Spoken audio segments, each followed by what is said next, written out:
Buenas tardes, hermanos. Busquen su Biblia en Primera Carta de Timoteo, capítulo 4, versículo 1 al 5. Ponle un título a esta enseñanza, se llama La apostasía. Primera Timoteo 4, versículo 1.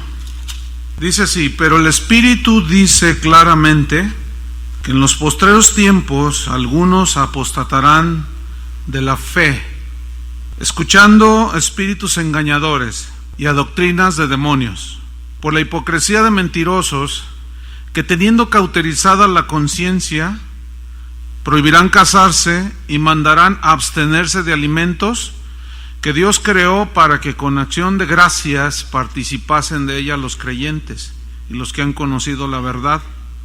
Porque todo lo que Dios creó es bueno, y nada es de desecharse si se toma con acción de gracias, porque por la palabra de Dios y por la oración es santificado. Una de las profecías bíblicas más actuales es precisamente la seguridad de que un día iba a aparecer la apostasía. En el versículo 1, vamos a estudiar estos 5 versículos. En el versículo 1 dice: pero el Espíritu dice claramente. Aquí el Espíritu es el Espíritu Santo, obviamente. Y el verbo decir, cuando dice el Espíritu dice, significa, al venir de una palabra griega, lego, significa hablar extensamente. Eso significa cuando dice el Espíritu dice, o sea, constantemente el Espíritu Santo ha estado hablando desde que la iglesia se inició, ¿sí? Y aún desde el Antiguo Testamento aparecieron falsos profetas que llevaban a la gente a la apostasía. Ahorita voy a explicar qué es la apostasía. Entonces, cuando dice que el Espíritu dice, entonces significa que el Espíritu habla extensamente, significa repetir un discurso en el griego. O sea, que el Señor, por medio del Espíritu Santo, repetidamente, una y otra vez, nos insiste y nos previene del peligro de la apostasía. Entonces, cuando dice el Espíritu nos habla extensamente, repetidamente, pero lo que nos dice el Espíritu, hay una palabra muy importante ahí al principio del versículo. El Espíritu dice, ¿cómo? Veladamente, así dice. Así como que les quiere decir, pero no les dice tan claro porque no se vayan a ofender los hermanos. ¿Así dice? No, dice que el Espíritu habla extensamente, repitiendo constantemente, pero de una manera clara. ¿Cómo habla el Espíritu? Claramente. Y la palabra claramente significa hablar abiertamente, sin restricciones, sin tratar de dejar escondido algo. No. El Espíritu Santo, Dios, hermanos, nunca nos va a engañar. Y cuando el Señor habla una vez y otra vez y otra vez y otra vez respecto de un tema, tenemos que ponerle atención, ¿ok? Entonces, aquí está para hoy, muy actual. El Espíritu habla extensamente, repitiendo un discurso, la misma enseñanza de una manera abierta.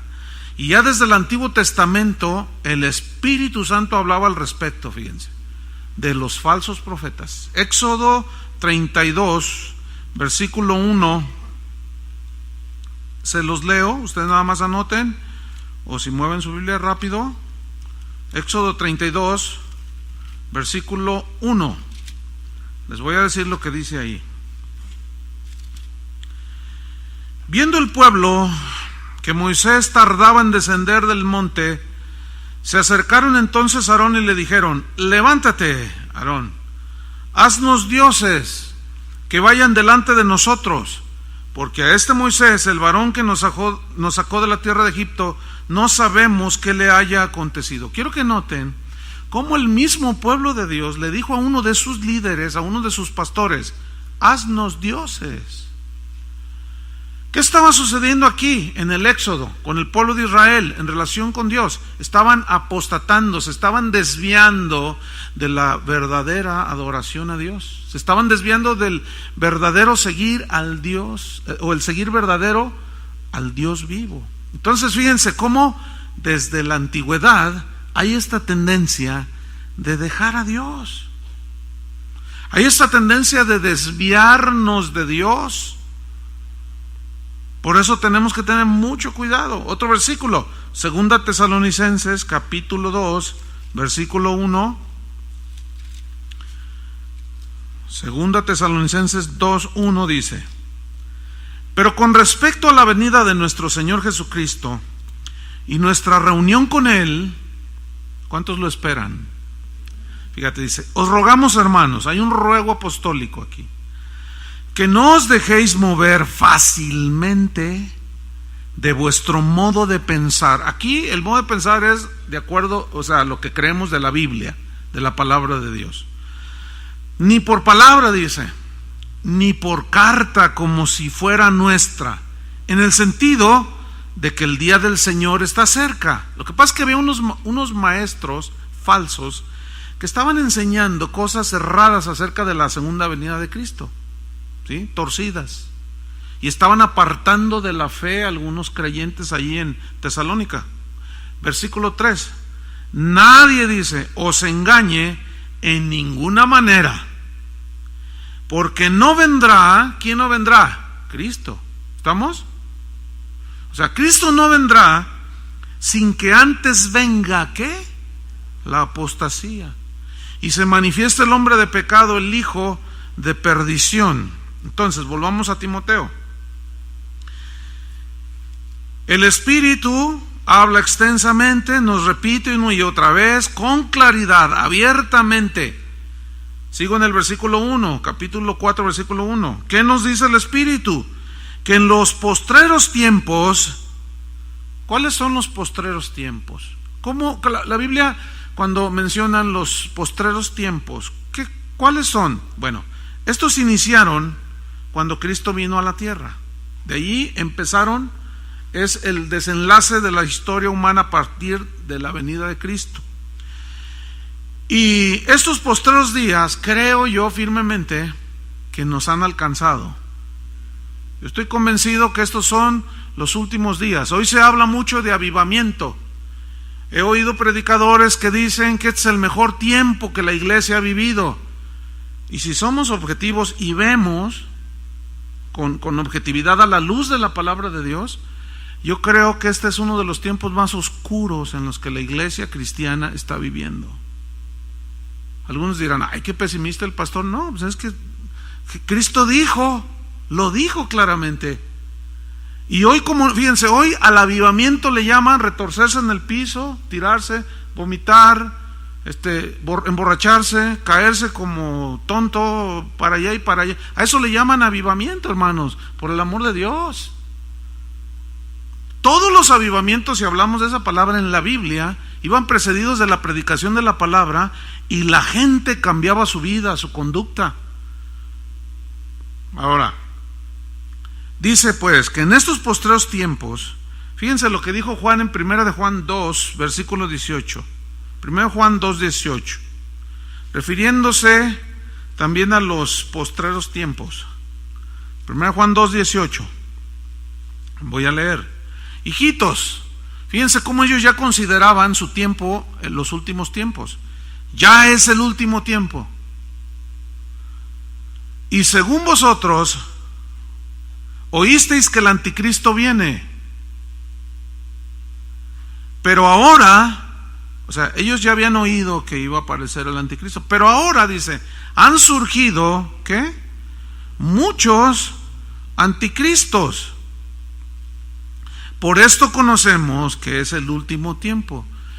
Cuando dice muchos anticristos, se refiere a mucha gente que se opone a Cristo. Anti es contra.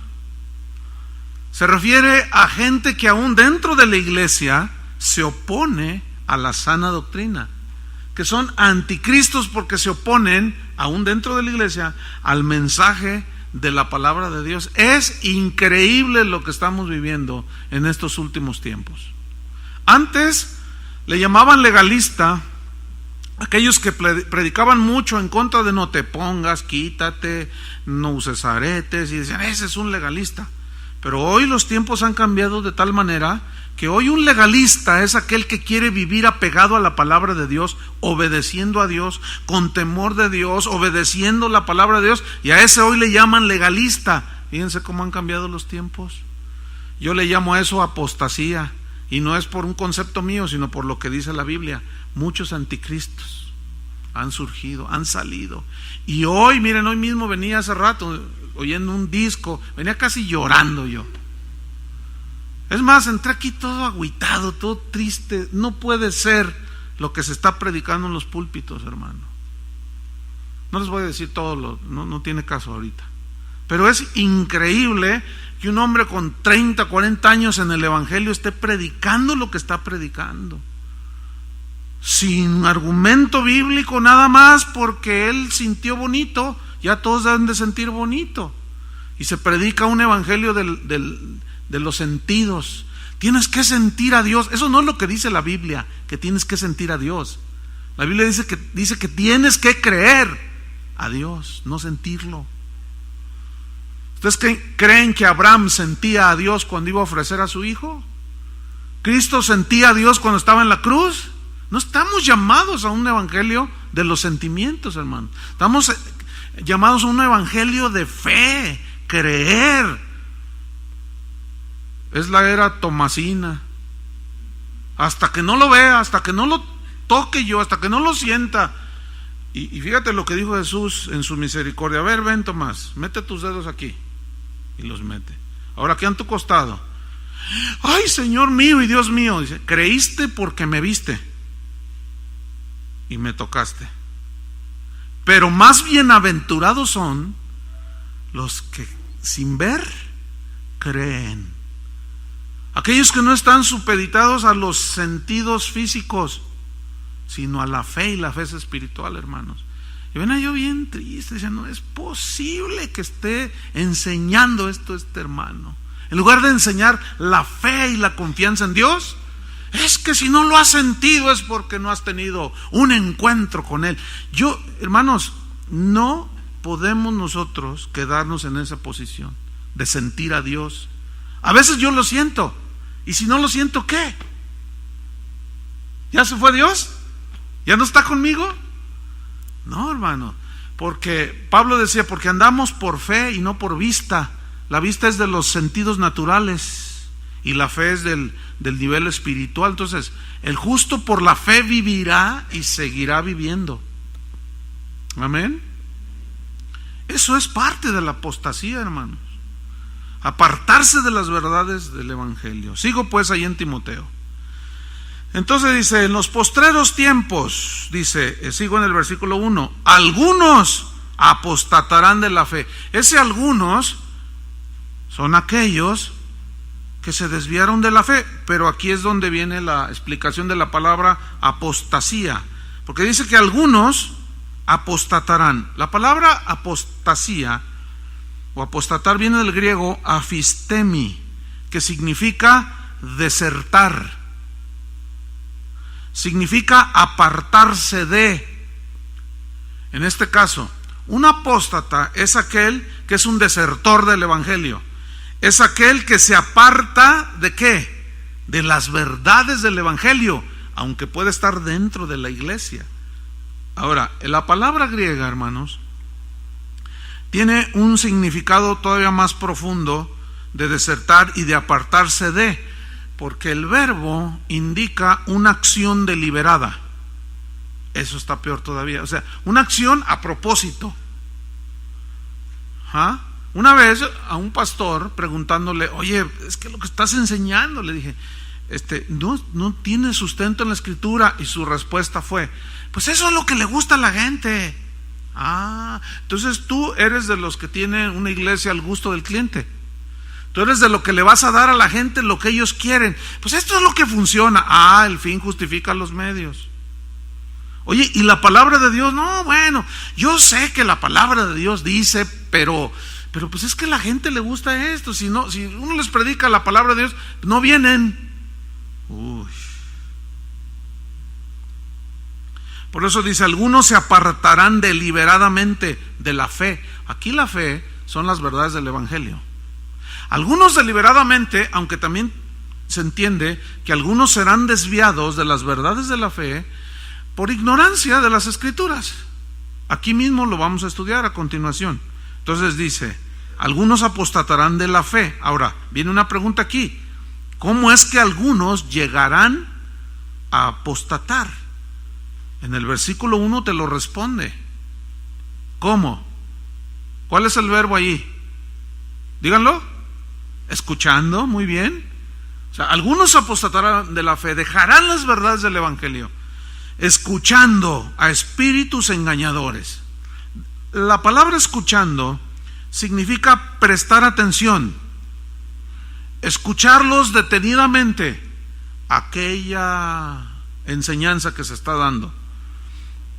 Entonces, esta es la razón, porque van a escuchar atentamente,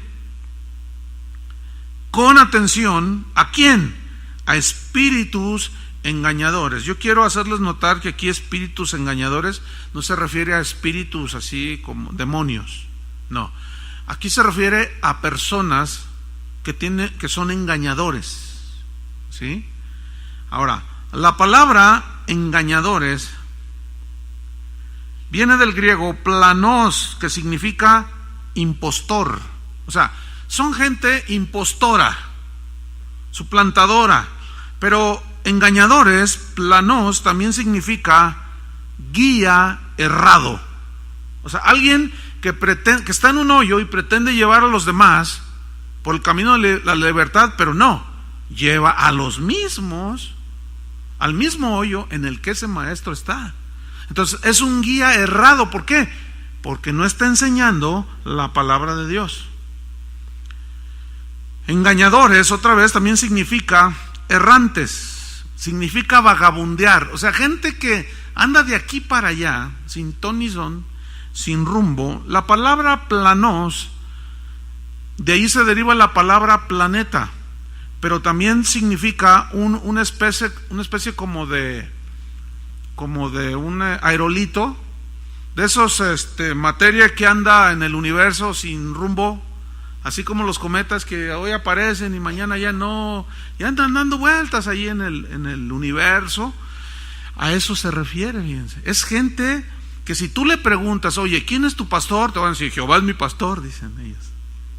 Es gente que tú les preguntas, oye, ¿a quién tú le das cuentas? No, yo le doy cuentas a Dios. A ver, espérame.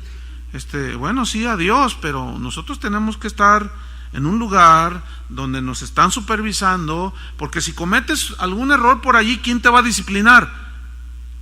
A mí el Señor. Esos son, hermano. Esos son. No tienen rumbo, no tienen lugar fijo y nomás andan por allí engañando a la gente. Dice pues que estos son espíritus engañadores. Ahora, estas personas engañadoras, ¿qué es lo que predican? Ahí viene abajo. ¿Qué predican? Doctrinas de demonios. Significa que estos maestros errados, guías errados, no escucharon la voz del Espíritu Santo, sino escucharon ¿qué? Doctrinas de demonios. ¿Qué es una doctrina de demonios? Toda aquella doctrina que contradice lo que ya está escrito. Esas son doctrinas de demonios. Oiga, pastor, pero yo he visto milagros, he visto cosas, han dicho cosas extrañas, pero yo he visto milagros. Doctrinas de demonios. No se dejen llevar por los milagros, simplemente. Ya les hemos enseñado mucho acerca de eso. Entonces, estas son doctrinas de demonios, son enseñanzas inspiradas por demonios que contradicen la sana doctrina. Fíjate, en 2 de Juan, versículo 7, fíjate lo que dice, 2 de Juan, versículo 7, dice, porque muchos engañadores, planos, guías errantes, impostores, muchos engañadores han salido por el mundo, que no confiesan que Jesucristo ha venido en carne. Esa es una de las características de los maestros falsos que se estaban introduciendo en la primera iglesia y que Juan los detectó. Dice, estos niegan, no confiesan que Jesucristo ha venido en carne. Quien esto hace es el engañador y tiene la actitud, así se entiende, del anticristo. Versículo 8. Mirad por vosotros mismos. Esa frase significa, cuídense. Velad y orad. Tengan mucho cuidado. Miren por ustedes mismos. ¿Qué están escuchando? ¿Qué están viendo en la televisión disque cristiana? ¿Qué están oyendo? ¿Qué están viendo? Vean por vosotros mismos, dice. Mirad por vosotros mismos, para que no perdáis el fruto de vuestro trabajo, sino que recibáis galardón completo. Es decir, un hijo de Dios no pierde su salvación porque esa es segura, pero sí puede perder sus galardones. ¿Por qué? Porque de pronto escucha enseñanzas contrarias a la Biblia, que son doctrinas de demonios, y les hacen perder sus galardones. Claramente lo dice aquí Juan. Dice versículo 9: cualquiera que se extravía, aquí significa que se sale del camino, que apostata de las verdades fundamentales del cristianismo. Cualquiera que se extravía y no persevera, vive constantemente en la doctrina de Cristo. ¿Cuál es la doctrina de Cristo? El Evangelio. ¿Qué dice? No tiene a Dios. Wow. Más claro que eso no puede ser, ¿no es cierto? No tiene a Dios, dice. El que persevera en la doctrina de Cristo, ese sí tiene al Padre y al Hijo. Versículo 10. Si alguno viene a vosotros y no trae esta doctrina, ¿cuál? La doctrina aquí concretamente es la doctrina que asegura que Jesucristo es el Hijo de Dios encarnado, el eterno Hijo de Dios. Porque aquí lo que se está atacando era a los falsos maestros engañadores que decían que Jesucristo era como nosotros, que era un humano como nosotros, que fue un ser creado, cuando sabemos por todo el panorama de la Biblia que Cristo es el eterno Hijo de Dios, que Él ya existía desde antes de la fundación. Él es eterno con el Padre.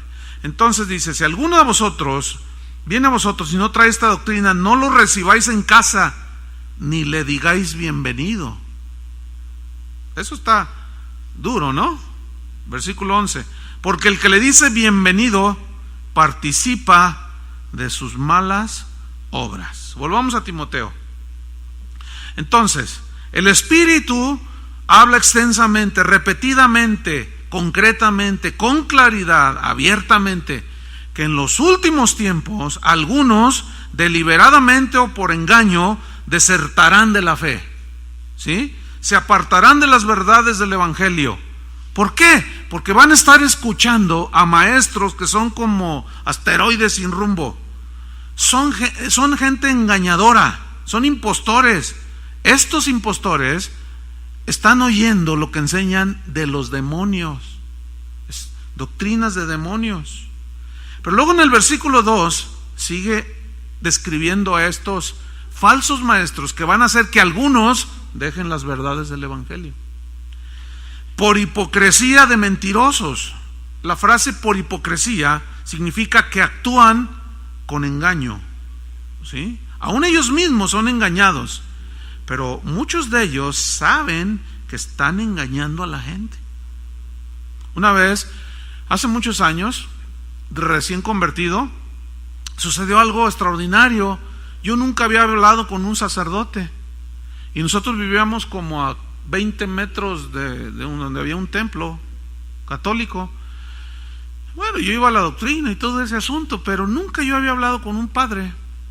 Entonces un día, cuando yo me convertí, de pronto un día tocan la puerta y yo me asomo y era el sacerdote de la iglesia. Alguien le había dicho que el muchacho que vivía en el departamento 34 se había hecho aleluya, se había hecho protestante. Entonces venía muy preocupado el hombre. Vengo a rescatarte de las garras de Lutero, me dijo. ¿Y ese quién es? Yo le dije, yo todavía no sabía muchas cosas. ¿Y ese quién es? No, las de las garras del infierno. Le dije, uy, pues ahora nunca se había preocupado por mí y ahora sí.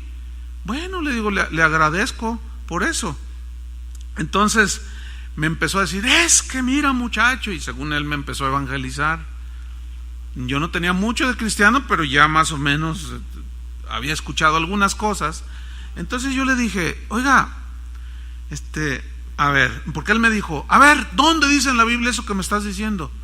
Entonces yo agarraba y decía, ¿dónde está? ¿Dónde está? Y el Señor, en su misericordia, yo daba con el pasaje, pues no tenía no estaba todavía bien adiestrado. Aquí está, mire.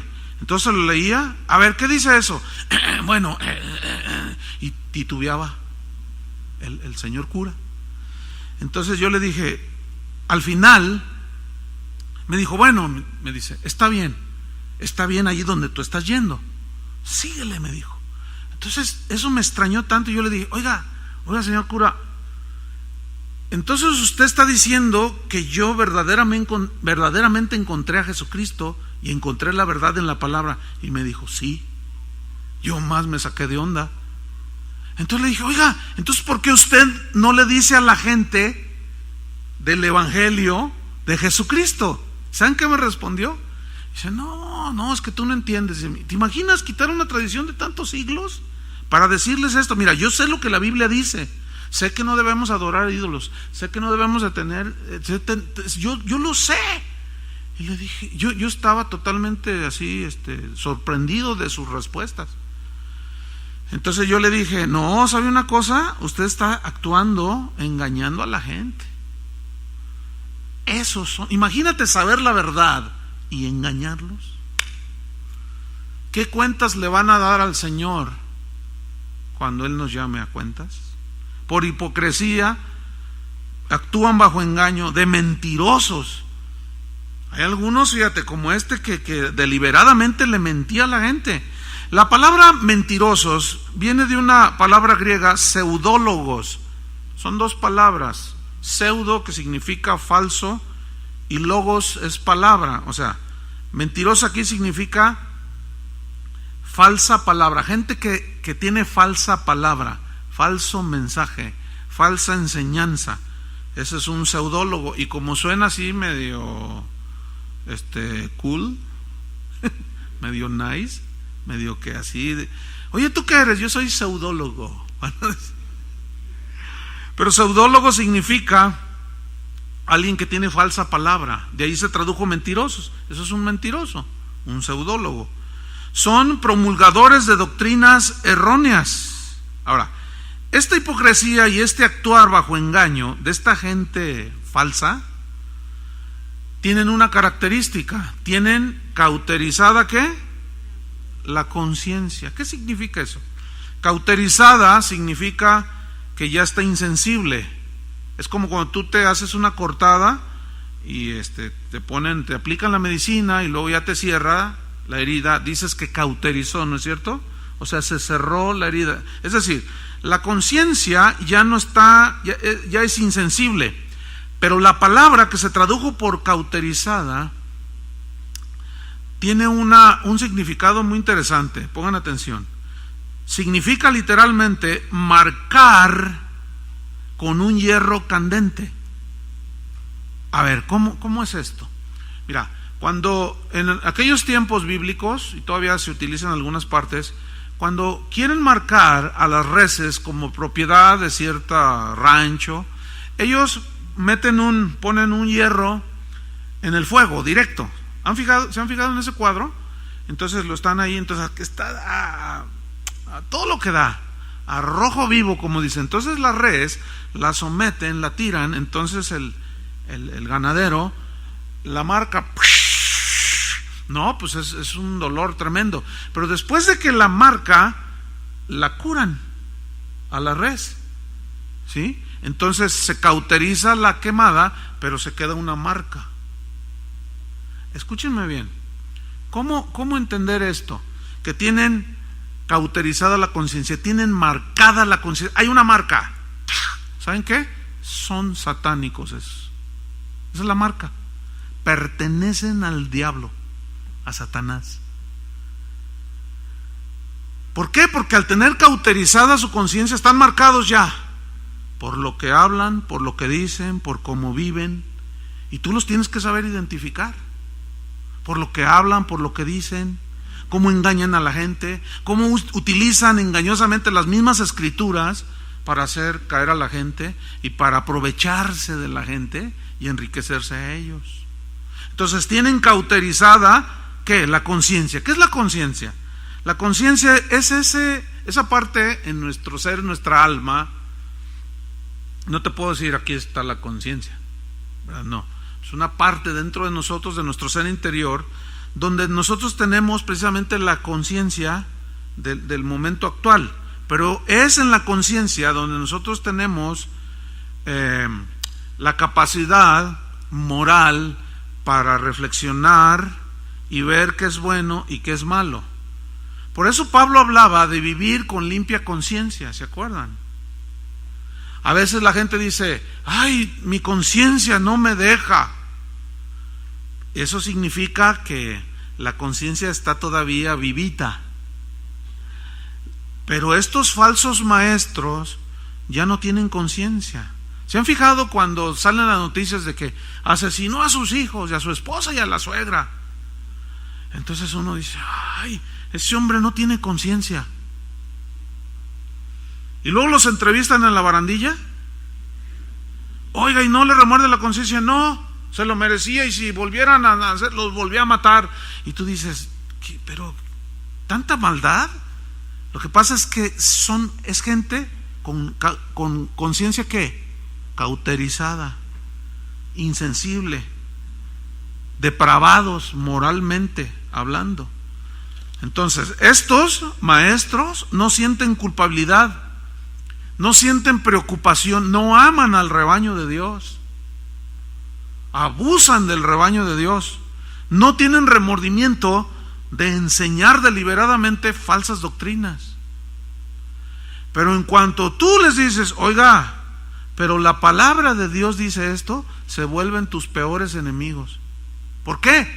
Porque se corren el riesgo de que les tumbes su negocio.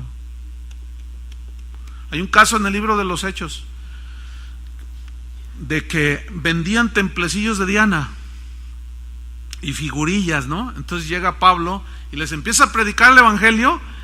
Entonces dice que le ponen una corretiza, lo apedrearon. Y decían, no, este que viene, quién sabe de dónde, nos viene a decir que no son dioses los que se hacen con las manos y peligra nuestro negocio, dice. Por eso lo acusamos. Y empezaban a gritar que Diana es la diosa de los efesios y le pusieron, lo apedrearon, pensaron que lo habían dejado muerto, de tan mal que lo dejaron. ¿Todo por qué? Por predicarles el evangelio. Pero ¿quiénes fueron los que asusaron a toda la chusma? Los dueños del negocio, de la venta de templecitos de Diana, porque era un negociazo. ¿Qué hacían?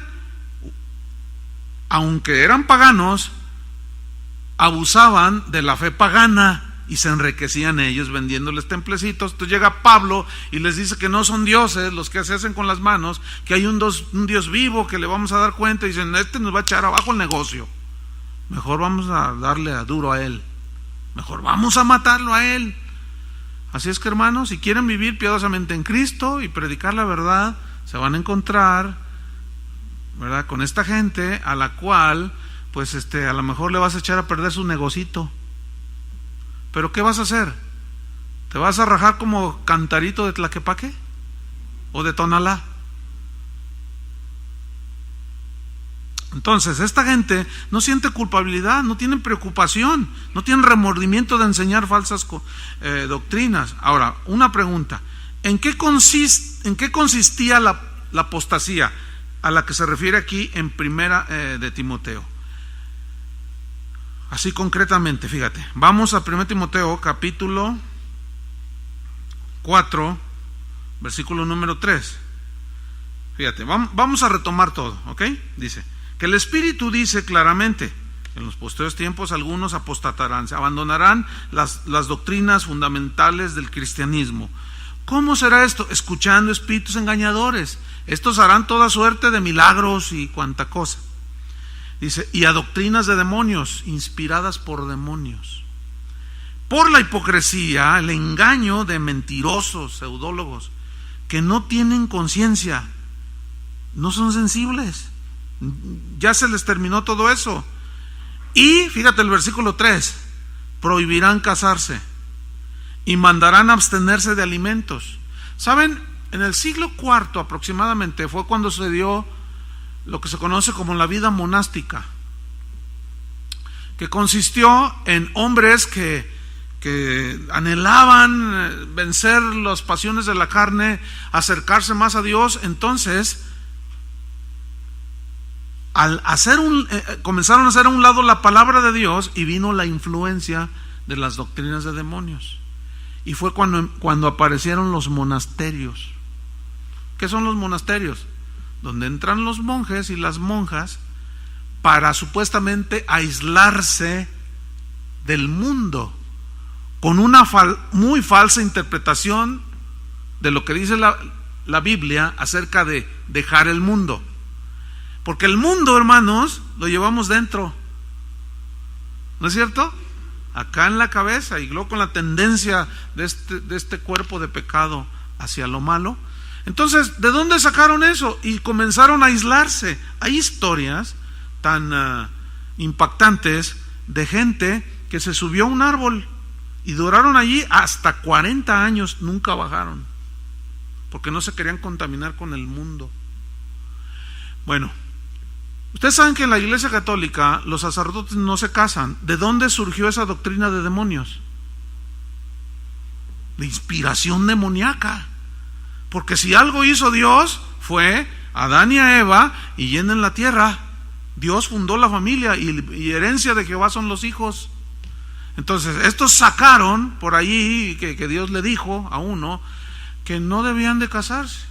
Ya estudiamos 1 Timoteo capítulo 3, donde dice: si alguno anhela obispado, buena obra desea, pero no es necesario que sea irreprensible, marido de una sola mujer. O sea, da por hecho de que los ministros debían ser casados, y si eran solteros debían de guardarse hasta el momento de casarse. Entonces aquí la prohibición era casarse.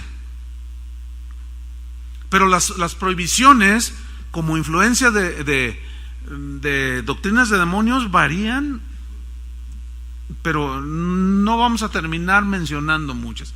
De las que hoy se han metido dentro de la iglesia es: pacte con Dios, traiga $50, vamos a orar y Dios le va a hacer el milagro. Esa es una doctrina de demonios, así como lo oyen. Más claro no puedo decirlo. ¿Por qué? Porque Dios no cobra por hacernos los milagros. ¿Estamos o no? Y de ahí se suelta un montón de herejías que ahorita andan pululando por todas las iglesias, haciendo un lado el evangelio en una apostasía horrible. Entonces, la prohibición de cosas que Dios hizo, qué tremendo. Pero luego sigue añadiendo en el versículo 3: y mandarán abstenerse de alimentos. Ahora, alimentos que ¿quién creó? Dios, para que con acción de gracias, con una actitud de gratitud, participasen de ellos, o sea, de los alimentos, los creyentes y los que han conocido la verdad. Bien, estar soltero y ayunar no es malo, ¿están de acuerdo? Pero el engaño radica en atribuirle poder espiritual a hacer ciertas prácticas como no casarse para agradar más a Dios. ¿De dónde sacaron eso? ¿Qué dijo Dios? No es bueno que el hombre esté solo, no es bueno, le haré ayuda idónea. Entonces, entran en unas desviaciones tremendas. El primero que hizo y el más interesado en hacer que los cristianos se desvíen y apostatemos es Satanás. Lo vemos desde el huerto de Getsemaní, poniendo la palabra de Dios en la mesa de discusión. Con que Dios os ha dicho que si tú comes de este árbol te mueres, eso dijo Dios. Pues fíjate que no es cierto. Lo escuchó, ¿se acuerdan? Escuchó, la sedujo, la engañó y comió. Y ahora tenemos que estar aquí estudiando, ¿verdad? Entonces, Dios creó el matrimonio, ¿están de acuerdo con eso? Y la comida también. Y Él dijo que eran buenas cosas. Ahora, si Dios dijo que eran buenas cosas, yo les pregunto, ¿será bueno amar a tu familia? Entonces, ¿por qué hay sectas que dicen, no, la Biblia dice que tienes que dejar a tu padre y a tu madre? Hay sectas así.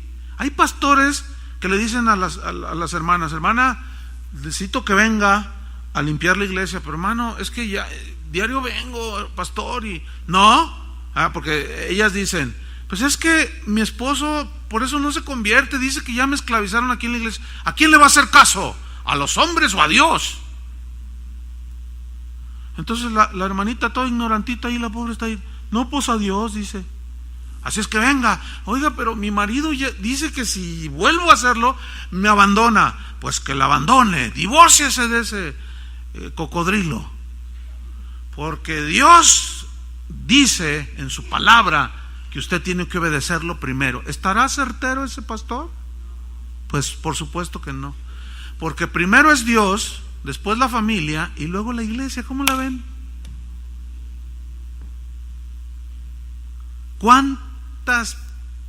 ¿Cuántos problemas en las iglesias por estas doctrinas torcidas, hermano? Si ustedes supieran cuántos correos me llegan con unas preguntas tan obvias así, tan obvias como de que, oiga pastor,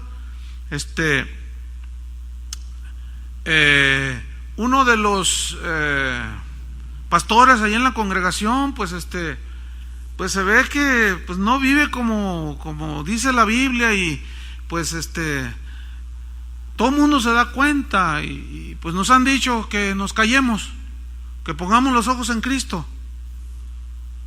¿Qué dice la Biblia? No, la Biblia dice que pongan los ojos en Cristo, pero también dice que consideremos la conducta de vuestros pastores. Entonces, ¿todo por qué? ¿A dónde lleva todo eso? A apostatar. Entonces las cosas buenas que Dios hizo las empiezan a prohibir. Vámonos para avanzar y terminar esta clase. Versículo 4. Porque todo lo que Dios creó es ¿qué? Bueno, todo lo que Dios creó. O sea, el matrimonio es bueno, comer es bueno, es necesario.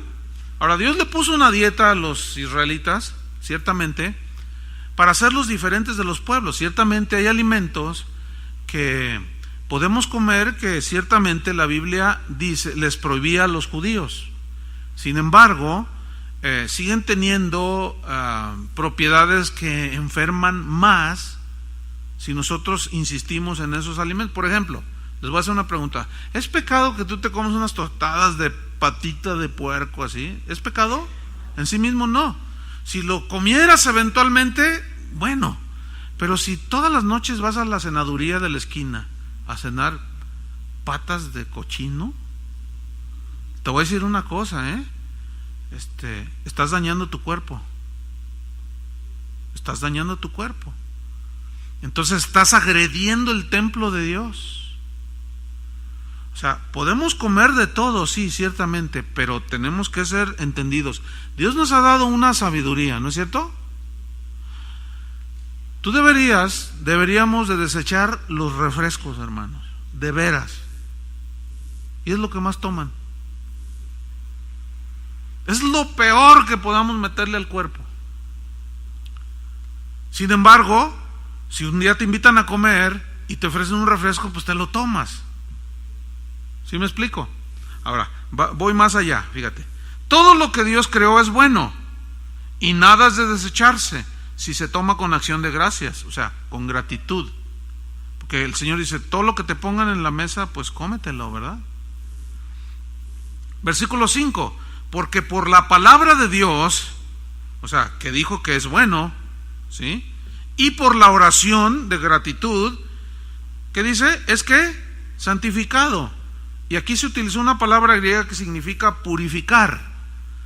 O sea, El énfasis de los falsos maestros es en prohibir cosas que, si ciertamente puede haber un daño físico, el punto es que le atribuyen daños espirituales, y eso jamás puede ser.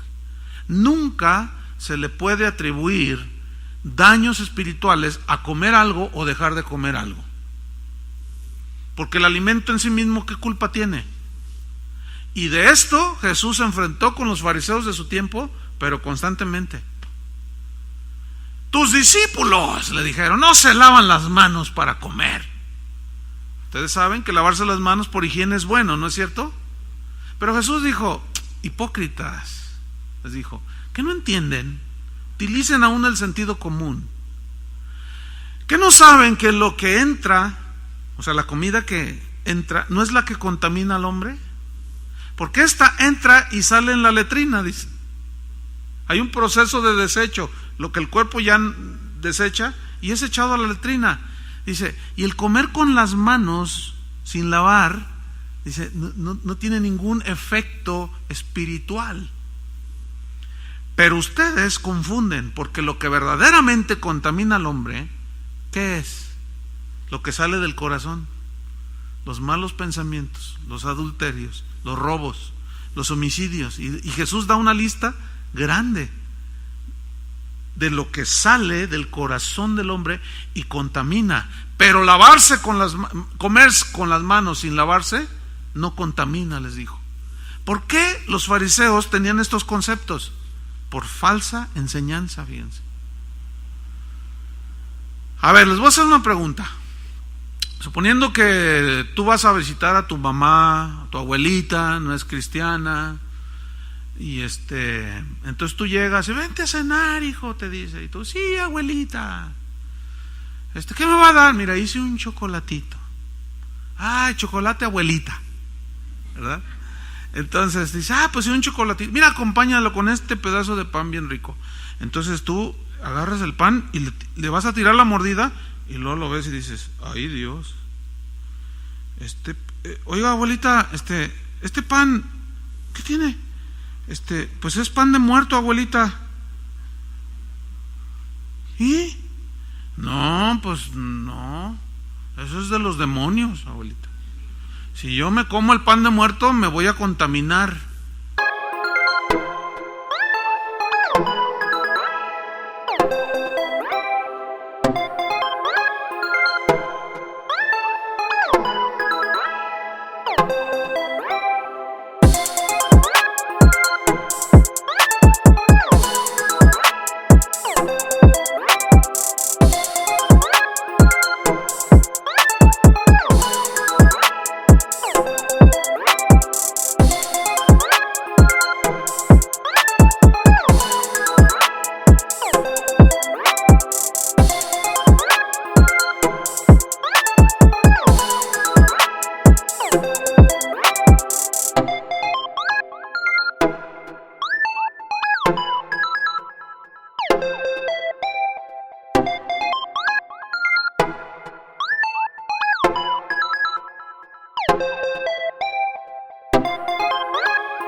Escuchen bien, pregunta: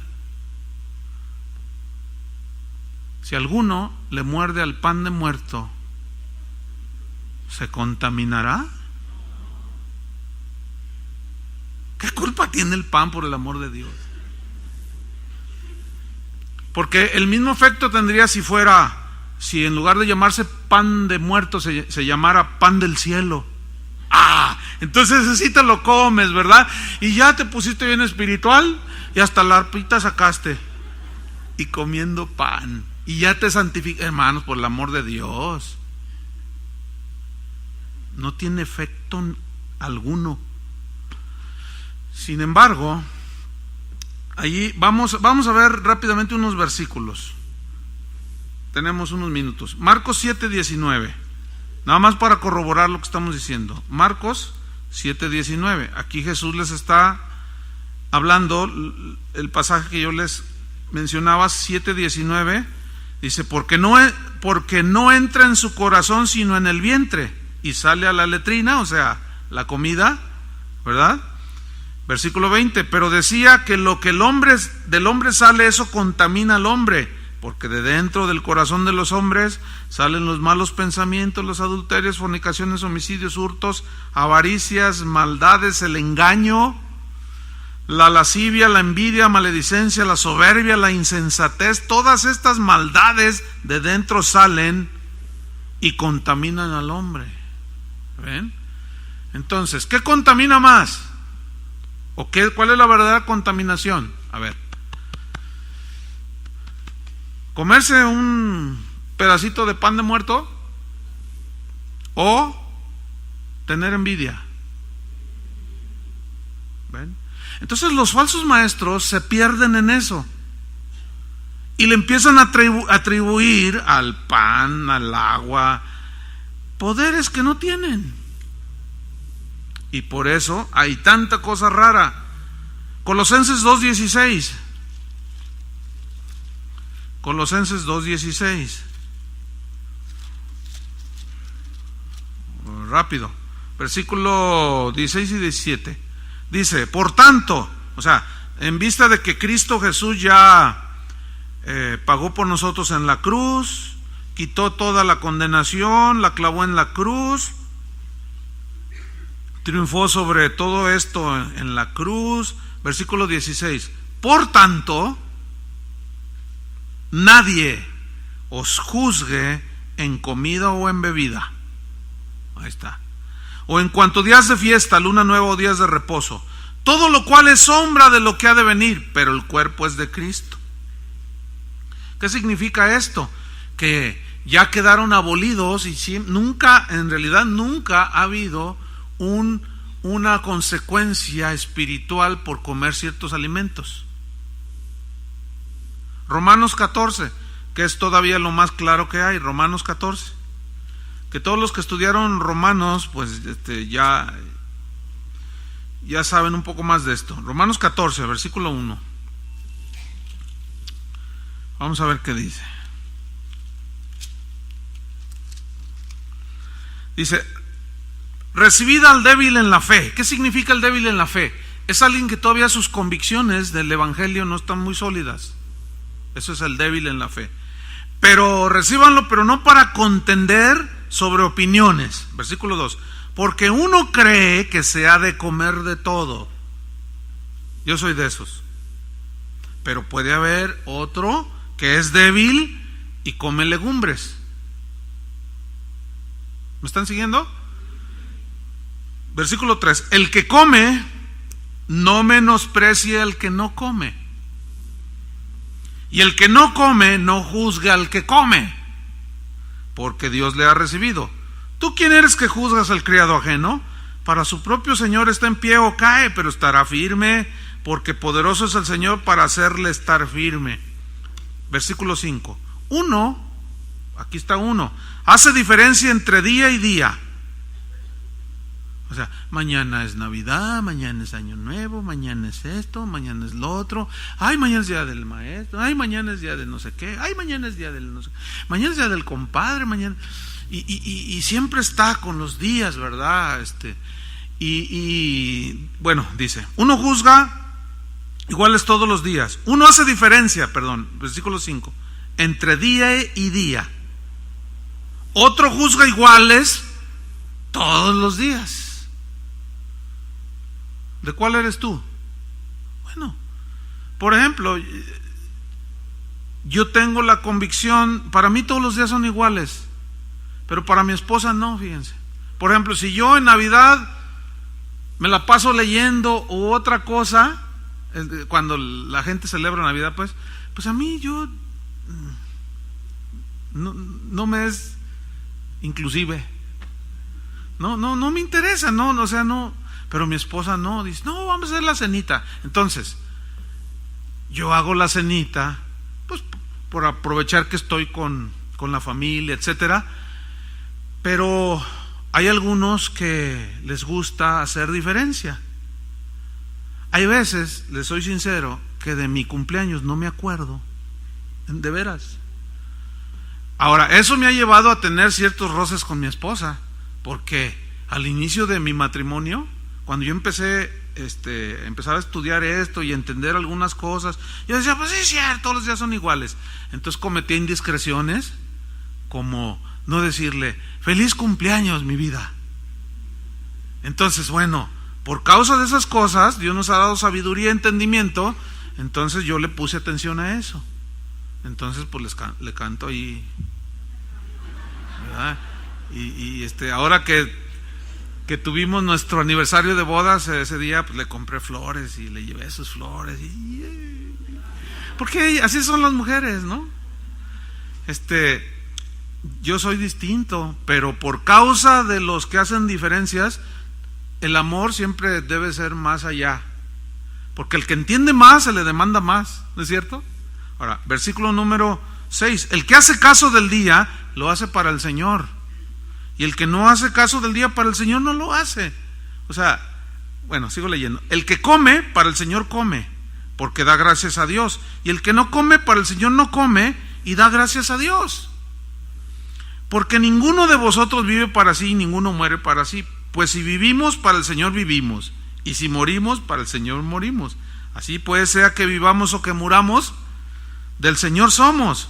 Porque Cristo para esto murió y resucitó y volvió a vivir para ser Señor así de los muertos como de los que viven. Pero tú, ¿por qué juzgas a tu hermano?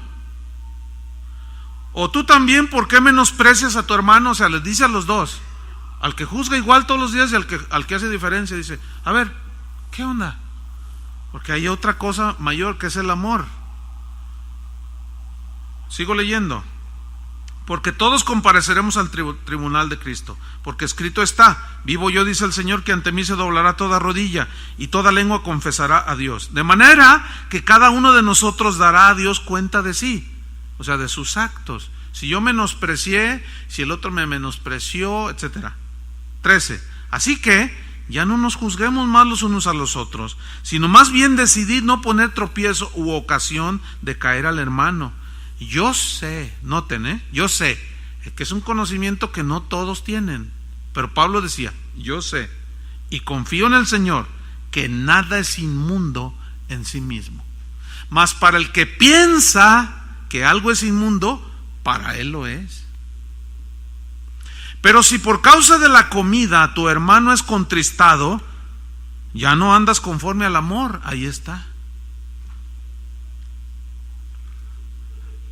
No hagas que por la comida tuya se pierda aquel por quien Cristo murió. Esta palabra se pierda no significa que pierda la salvación, sino que se daña en su conciencia y tiene consecuencias. Ay, no, yo lo vi comiendo pan de muerto.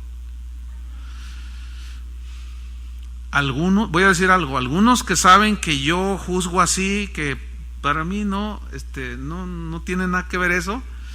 Dice, me llegan ahora en esta temporada, pastor, ahí le va un panecito, y con su chocolatito, y me dan un panecito de qué creen. Nada más si hay algún débil aquí, discúlpenme. Yo estoy enseñando, ¿verdad? Porque yo sé que algunos se pueden escandalizar. Ya se les puso acá. El papastor se comió un pedazo de pan de muerto.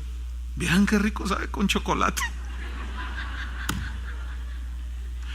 ¡Qué barbaridad! Yo no sé por qué nada más lo hacen en noviembre. Yo juzgo, yo sé que nada es inmundo en sí mismo. Pero se lo ofrecieron los demonios a los ídolos. ¿Qué es un ídolo? Nada. Entonces no se lo ofrecieron a nada. ¿Quién hizo el trigo? ¿Quién hizo el pan? ¿Quién es el que hace brotar la tierra y se hace el pan? ¡Dios! Bueno, yo lo sé, pero escuchen bien. Si yo sé que a alguno de ustedes le lesionen su conciencia y está ahí y nos invitan, alguien nos invita a comer, tú llegas de tu casa, yo llego de mi casa y está ahí un pan de muerto y el otro está así, ¡ay, santo! Y empieza a reprender al diablo allí, ¿no? Empieza a reprender al muerto que está muerto, ¿no? Y entonces yo me doy cuenta que es débil y no me lo como. ¿Por qué? No, para no herir su débil conciencia. Y eso es andar en el amor. Terminamos. Versículo 17. Porque el reino de Dios no es comida ni bebida, sino justicia, paz y gozo en el Espíritu Santo. ¿Qué es el reino de Dios? No es comida ni bebida, sino gozo, justicia y paz en el Espíritu Santo. A disfrutar la libertad en Cristo, pero con el estándar del amor arriba. Amén. Entonces, que no nos vengan a tratar de meter en yugos, hermano, los falsos maestros, porque ciertamente todo lo que Dios hizo es bueno si lo tomamos con acción de gracias. Amén. Bueno, vamos a darle gracias a Dios por lo que hoy nos comimos. Señor, te damos gracias por tu palabra, gracias por este tiempo. Podemos entender, Señor, tu palabra, y gracias porque el Espíritu nos dice claramente que en los postreros tiempos algunos apostatarán de la fe, porque escuchan espíritus engañadores, doctrinas de demonios, gente que actúa bajo engaño, hipocresía de mentirosos que tienen cauterizada la conciencia, y prohibirán hacer muchas cosas que tú creaste, Señor, para que con acción de gracias nosotros participemos. Te damos gracias, Señor, por toda la creación, por todo lo que podemos comer, pero danos sabiduría, Señor, para saber qué nos conviene más y qué no nos conviene, aunque tengamos la libertad para hacerlo. Danos sabiduría, Señor, en el nombre de Jesús. Amén. Gracias, hermanos. Tómense un receso, unos minutos, por favor. Minutos, por favor.